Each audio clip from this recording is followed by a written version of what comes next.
Let's sing and swing. Evening visit with Mrs. Franklin D. Roosevelt. 2 o'clock on Thursday afternoon in Manila.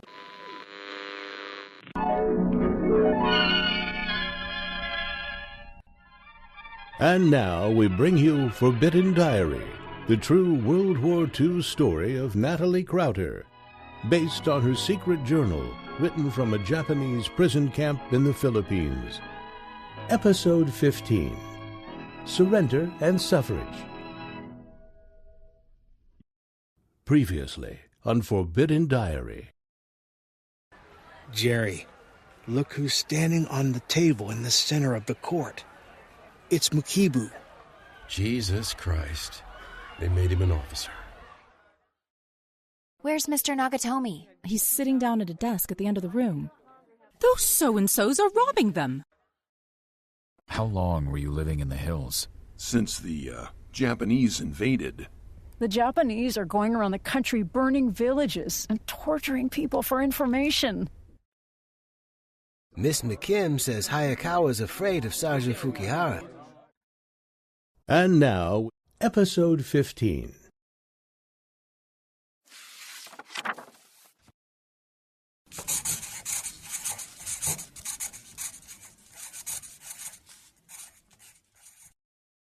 March 15, 1943. Jerry told me the most startling headline of the month so far. Jim Bozeman and Arthur were conscripted to hunt down Americans hiding in the mountains. The two were called into the guardhouse by an intelligence man from town, where a smooth, casual proposition was put to them. Either they help the Japanese hunt down an American family hiding in the mountains and persuade them to surrender, or the Japanese will find and kill them.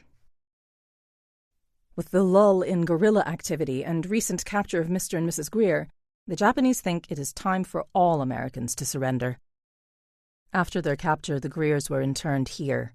As they were driven through the gate, Mrs. Greer recognized Jerry. What a story they had to tell.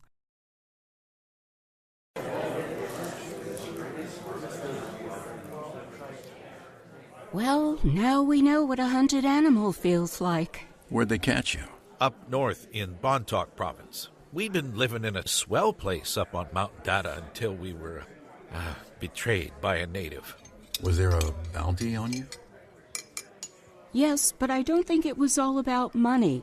No, the Japanese are threatening to destroy villages if anyone is accused of helping Americans. And they mean it. The pressure's terrific to turn Americans in. Yeah, I've heard pretty horrible stories about the Japanese burning villages. What happened after you were caught? Some Japanese soldiers tied me to a tree and burned down our house. I was allowed to grab a few of our belongings, and then they just sent us walking for, 6 days? No, I think it was 5. Then we spent 21 days sleeping on a guardhouse floor for supposedly hiding guns for the guerrillas. When we drove through the gates here, I thought I was in heaven.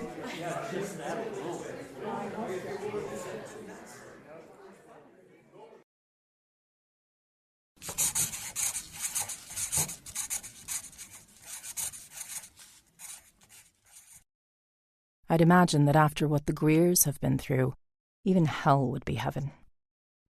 Now the Japanese want to hunt down more Americans.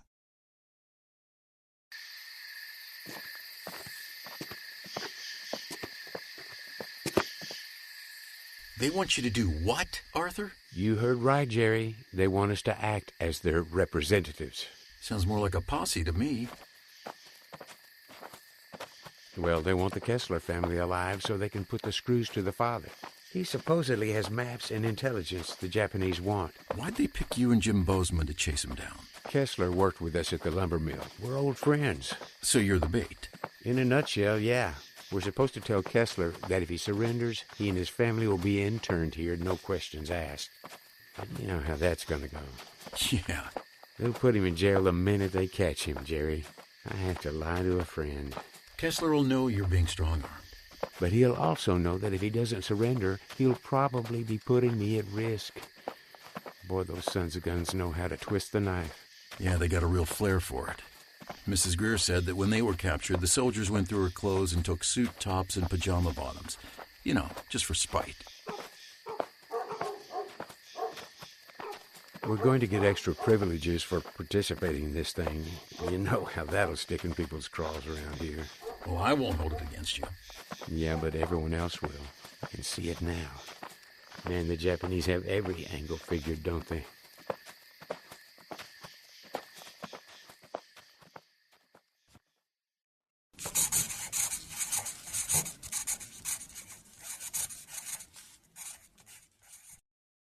March 17, 1943. Arthur and Jim Bozeman left camp with about a dozen Filipino policemen to find Kessler. Some say it could mean torture and death for him and the end of our contact with the outside. Others, grasping for anything positive, trust the enemy's promises in a game of war where all is fair, even lies. March 20, 1943. The Kessler posse returned to camp empty-handed. Before anyone could ask Arthur what happened, he walked straight up to his family's room in the women's barracks to see Enid.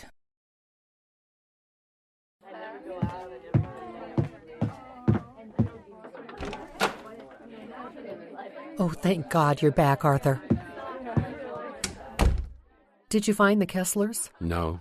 Well, that's a blessing, I suppose. I hate to think of what would have happened to them. It was a goose chase, Enid. First they had us going to Baguio, then they sent us up to Kapanga. And when we got there, every villager knew we were coming. That's the good old bamboo telegraph for you. Yep. The one thing the villagers didn't get right was thinking that Japanese had come along with us. They just let you go on your own? Yeah.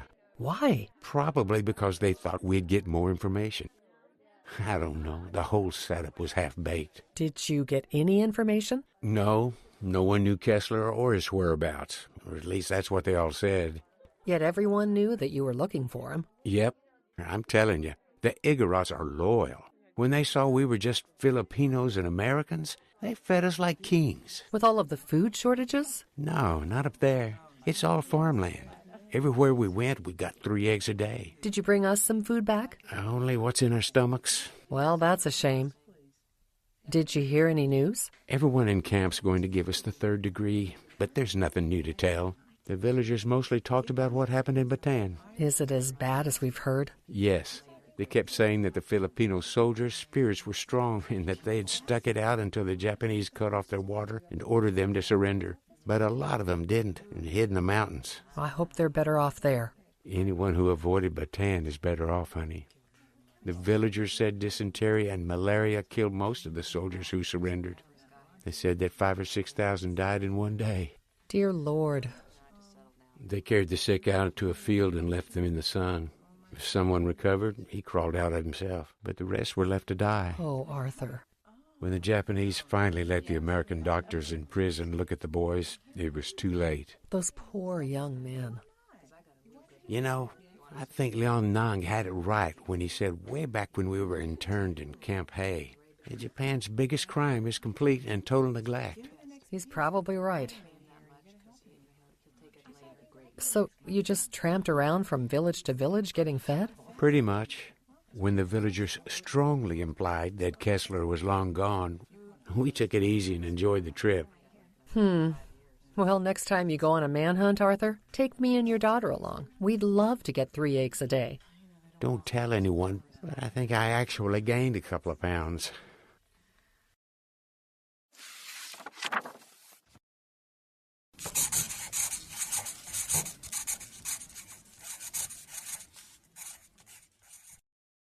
March 21, 1943.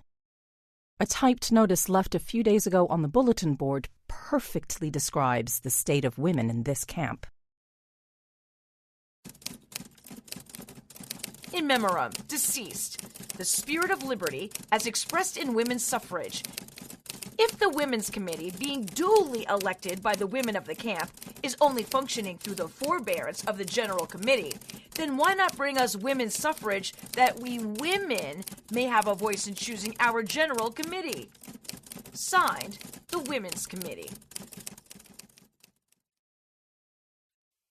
March 23, 1943. June has a boyfriend. I knew it would happen, but I'm dumbstruck. He made her a beautiful leather bracelet with her name carved on a small aluminum link. June is growing up. Last night, she and I talked about the universe, God, and how it all started, including the Garden of Eden, Christ, and great men. She wanted to know how one knew a great man.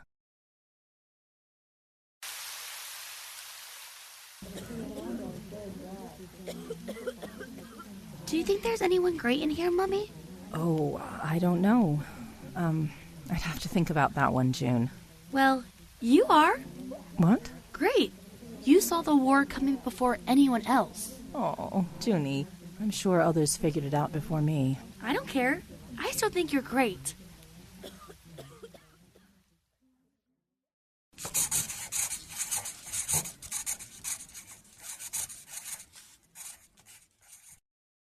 There's nothing like having one's daughter so confident and trusting as one struggles hand in hand with her through the morass of war, learning together at the same school. March 25, 1943. The rolls of toilet paper came in. 66 sheets apiece. Oh, but I lost a safety pin, which is like gold these days. March 29, 1943. An armored truck drove in from Bayumbang with a Mr. and Mrs. Moole and their 3 children, all under 6, one a baby born in the mountains. All 5 have malaria. He looked haunted, pale, hollow-eyed, with great tears in his shirt. We gave them food and a place to lie down. March 30th, 1943. Memo from the Women's Committee. We wish to bring before the all-male General Committee the question of universal suffrage and a joint General Committee of both men and women to govern the camp.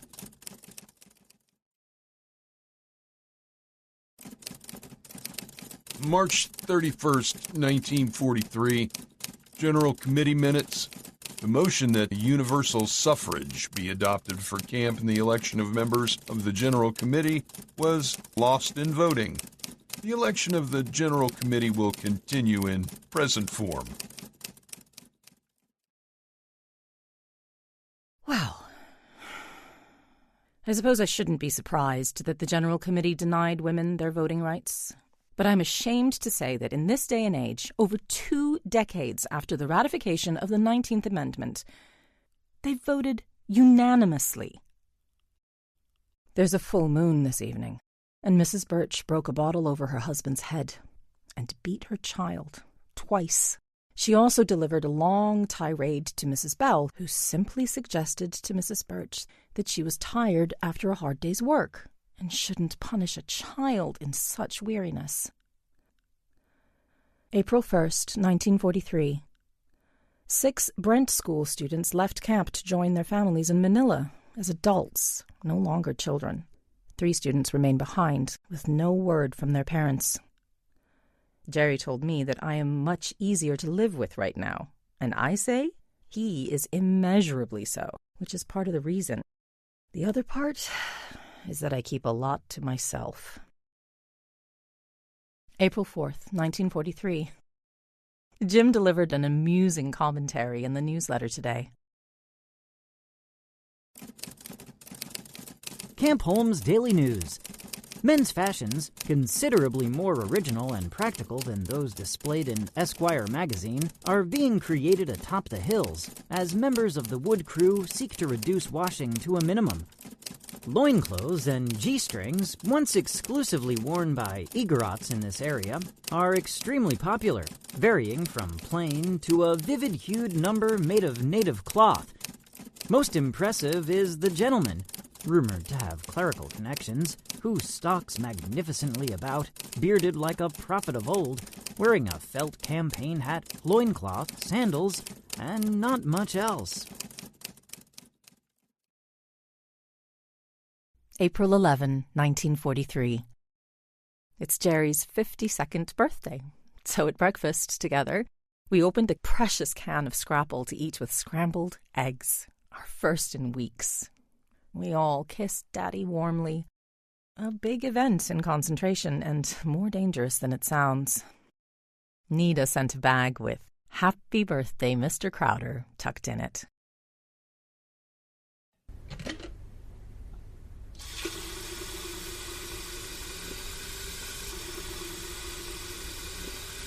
Anong iluluto mo para kay Mr. Crowder maliban sa inihaw na manok, Nida? What are you going to make Mr. Crowder besides the roast chicken, Nida? I think I'll make cupcakes this year, Auntie. And I'll send some chocolate and a can of butter. Maybe a papaya, if I can find one. Oh, he'll like that. I hope so. Did you hear about Mr. Nagatomi? No. It's all over town. He's in jail. Serves him right. No, Nida. It's really bad. The Japanese have him in leg irons and an iron bar across his back. What did they catch him doing? Taking money from prisoners at Camp Hay last year and keeping a bunch of bank accounts with stolen money in them. The Japanese couldn't find all of the money. They think his cousin and some officer named Lieutenant Mukibo have the rest. That Lieutenant Mukibo is a bad one. Do you know him? Only what Ismael tells me. More coffee? Don't mind if I do. It's the second coffee grounds from this morning. But I have a little bit condensed milk. I'd like that.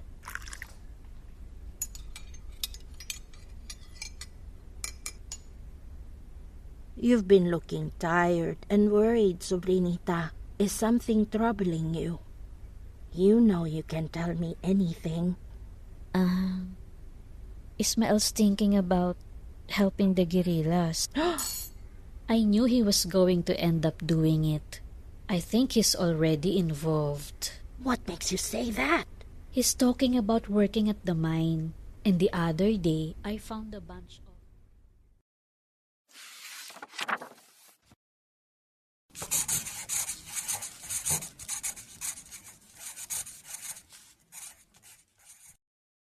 April 12, 1943. Guess what? While Arthur was at Benguet Mine getting medicine and supplies, he learned from the Nipponese themselves that Lieutenant Mukibo is back in Japan, being court-martialed for looting and his conduct in Baguio. We don't know much else, except he will get no mercy from his own. More Americans living in the mountains are arriving in camp. In addition to the Greers and the Mools, the Griffith family has joined us, along with a fellow named Wick.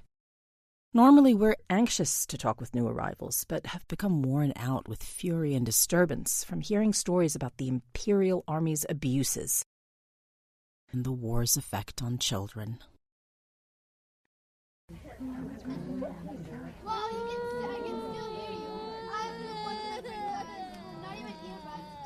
Shh. They'll hear you talking about them. Well, I think shaving their heads was the right thing to do. Those poor children couldn't help it. Of course they couldn't, but we sure don't want lice in the barracks. No, but still, all those lovely curls.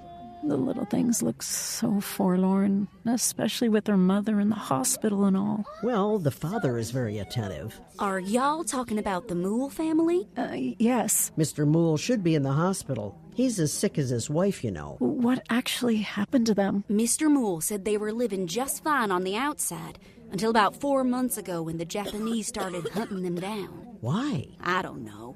They probably ginned something up about them. Mr. Moole said that every time they moved, they lost more of their possessions, till they were down to nothing. They'd moved 18 times in 1 month. Well, he told my husband that 3 Filipinos were shot because they wouldn't tell the Japanese where they were hiding. 2 of them died, but the 3rd man managed to crawl back and warn them that the Japanese were coming. Those brave men. Well, then you see, the family got malaria.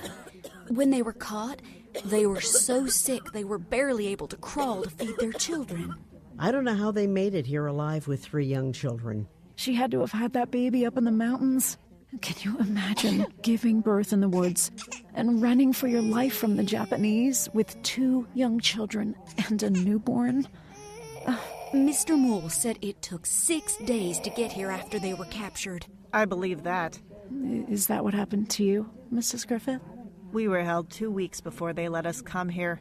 After we were caught, the Japanese made us send for our household belongings, but we'd already given everything to our Igorot friends, so they took our jewelry.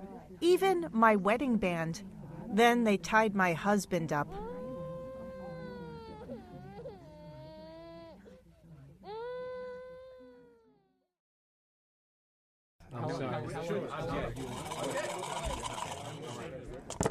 How'd you get caught, Wick? Did someone sell you out? Nope.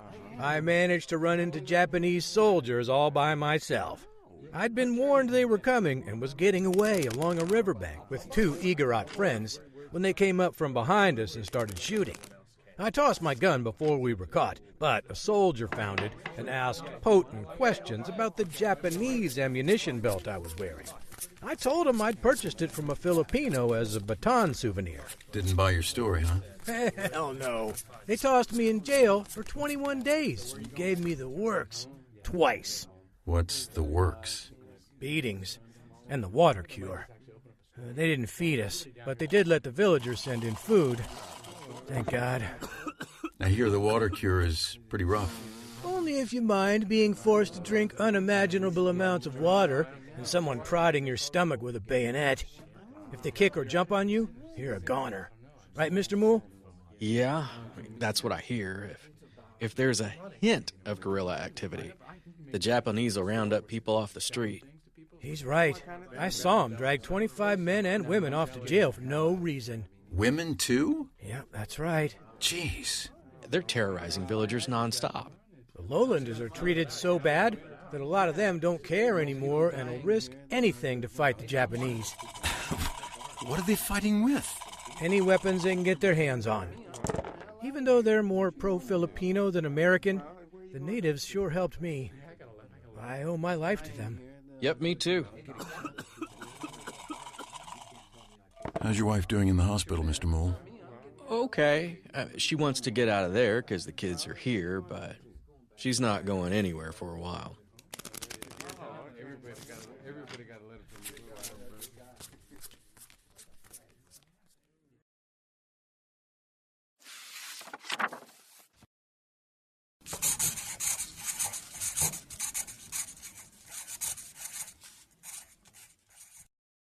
April 19, 1943.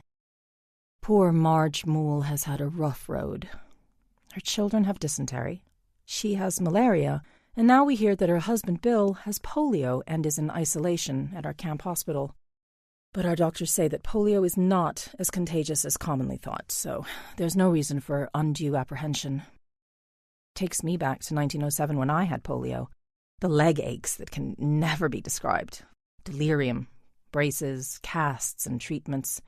I pray to God my children don't have to go through it. April 20, 1943. Phil has reached greater heights since his invention of the banana machine last month. Since then, he's carved 2 front teeth from animal bone for the camp dentist to fit into Delphine's denture. Now everyone's lining up to get their dentures fixed. His peanut crusher invention consists of 2 large pieces of wood that slide back and forth, not quite against each other, crushing the peanuts fed from the top. The nuts and shells drop down to a shelf below, and then are sorted manually. One of our doctors is using the peanut shells to chemically make alkali for soap. Nearest and dearest to me is Phil's beautiful, infinitesimal riveting skills that he uses to repair June's frequently broken glasses.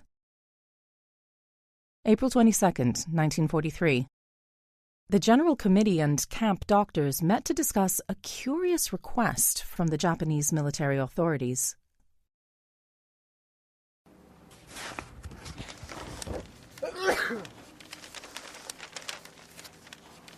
Oh, okay, and we're all supposed to sign this thing? Yep. The Japanese think it'll convince people living in the mountains to turn themselves in. So let me get this straight. They want us to testify in a letter that we're being treated fairly and our health is good? Oh, so that's what the little meeting at the guardhouse with Mr. Nakano was all about. You got it. And why those Japanese officers were so interested in the camp hospital during the inspection yesterday.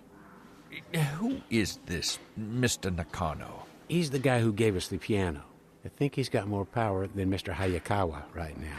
Wait, I thought Sergeant Fukuhara was top dog. For the moment. Hey, where is Hayakawa these days? Where else? Hiding out. Sergeant Fukuhara got him spooked. He's even avoiding Miss McKim. He thinks she's somehow going to betray him to the officers. Miss McKim? Yeah, well, like I was saying, Nakano lined up our doctors in the guardhouse to tell us that our dysentery problems are not because of overcrowding, but the poor quality of our health care. They're just trying to cover up what they've done. Or haven't. Well, when Dr. Lee mentioned that malnutrition is making us susceptible to illness, Nakano declared that we're not sick, just neurotic. And if we had all done what we should have, there would be no dysentery. Mr. Nakano may have a point about intervention, Dr. Dean. I take no pleasure in saying I told you so, but if we'd continued our sanitary regimen and collecting samples, we probably So wouldn't you'd have also had... agree with, and I quote the letter, the internees' health care is good and they receive... That's not what I'm saying here. I'm fully aware that this letter is political, but we must look at ourselves objectively. I questioned Mr. Nakano about that statement, and he says it's true, according to Japanese standards. And things must be pretty grim there. Well, Mr. Nakano's straight off the boat from Japan and knows the war stringencies there. I don't care if the Joker pedaled over here in the Emperor's rickshaw. The fact remains that people here are medically compromised because of malnutrition. Look, all of this is a moot point. The Japanese aren't asking us to sign this thing. They're telling us. If you don't want to sign it, then quit the General Committee. So, any of y'all want to resign?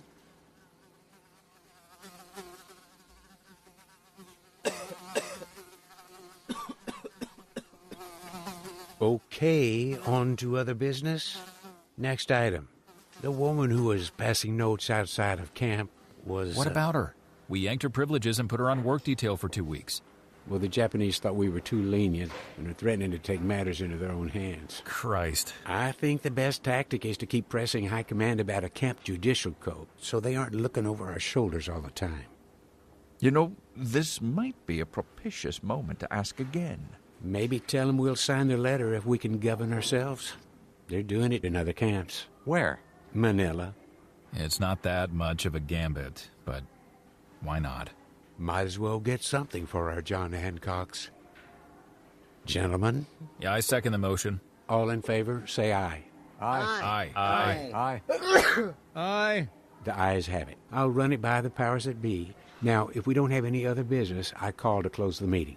Arthur, we also need to talk about the Women's Committee. What about them? Have you been asleep, man? They want the right to vote. Haven't we already gone over this twice in the last month? Oh, yes, but it's not settled.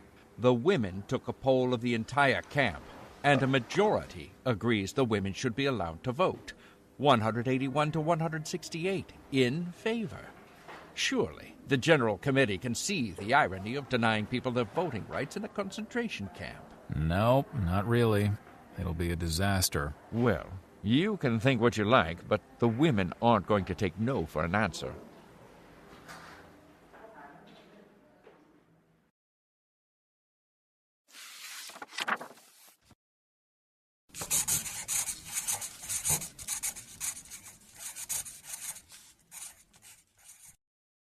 April 26, 1943.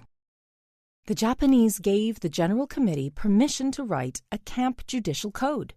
But the committee didn't even consider Jerry, the only graduate lawyer in here, to write it. I'm sure it's because of the case of canned milk that we donated back at Camp Hay. When we discovered that the milk was going into people's coffee instead of children's cups, Jerry tried to stop the graft and stealing. In return, he was defeated in the elections and snubbed by those who wanted to stay in power and grab the privileges. Then, when Jerry asked for a tin of our own milk returned, we were given a flat, cold no.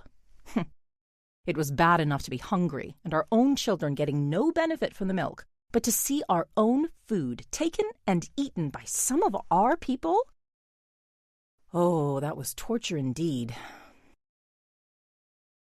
So, now a dentist is taking over the camp's new judicial branches that consist of police, jail, justice of the peace, and court of appeals. Mr. Hayakawa is sick with stomach trouble, and Mr. Nakano is so ill they must take a picture of his lungs. Not only do we wear them out, but their own factions tear them asunder. Word has it that a military man is going to replace them, but nothing is definite as yet. Mr. Hayakawa told Miss McKim that the officer High Command has in mind spent 11 years in America and warned her that he considers us to be military prisoners, so will be very strict.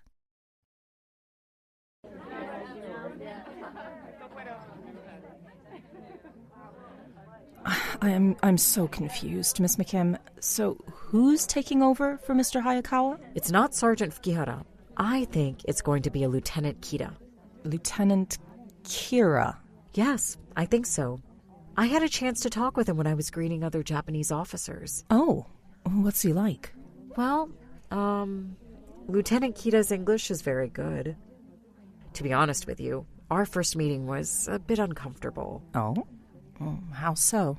Well, he watched me very intently while I was chatting with the other officers. I mean, noticeably so. And then he walked right up to all of us and demanded to know why I'd lived in Japan and what I did there. I answered him as politely as I could and commented that he must have lived in America. That was a mistake, because he got a suspicious look on his face and demanded why I wanted to know. Do you think he was accusing you of being a spy or something? No. Well, at least I don't think so. I tried to compliment him and said, "Because your accent is so good." And that just made it worse because he snapped back at me that he'd have to change his accent. I've never been treated with such suspicion. I guess I'm a spy now. They think every missionary is a spy.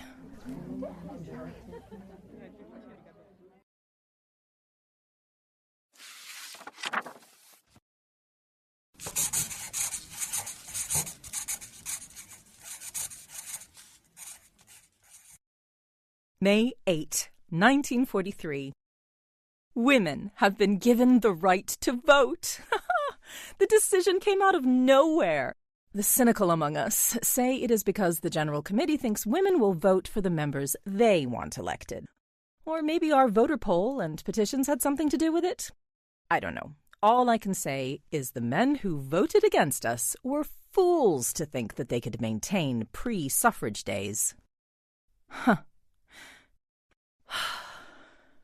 Like it or not, we must all face change, as I am daily reminded in here, watching June and Beatty slip away from their childhood.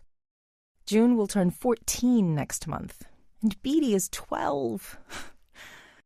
Beatty confided shyly to me that he has a girlfriend, an Alice in Wonderland blonde. He's also starting to sign his schoolwork Fred instead of Beatty. I suppose he wants a voice and self-determination, like the rest of us in here. This concludes episode 15. Be sure to tune in for the next episode of Forbidden Diary, the true World War II story of Natalie Crowder, based on her secret journal written from a Japanese prison camp in the Philippines.